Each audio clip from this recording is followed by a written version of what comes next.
జై శ్రీరామ్. నేను మీ healthy honey జిల్బిలి పలుకులు ఛానల్కి స్వాగతం సుస్వాగతం. 60 సంవత్సరాలు వారి పురాణ కథ.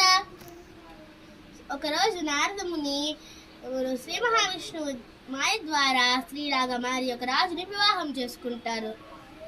వాళ్ళకి 60 మంది కుమారులు జన్మిస్తారట. ఒకరోజు రాజు వాళ్ళ కుమారుల్ని తీసుకొని యుద్ధానికి వెళ్తే వాళ్ళ కుమారులందరూ చనిపోతారట. పుత్రశోకంతో ఉన్న నారదముని మాయను తొలగించిన శ్రీ మహావిష్ణువు ఇలా ఒక వరాన్ని ఇస్తారు.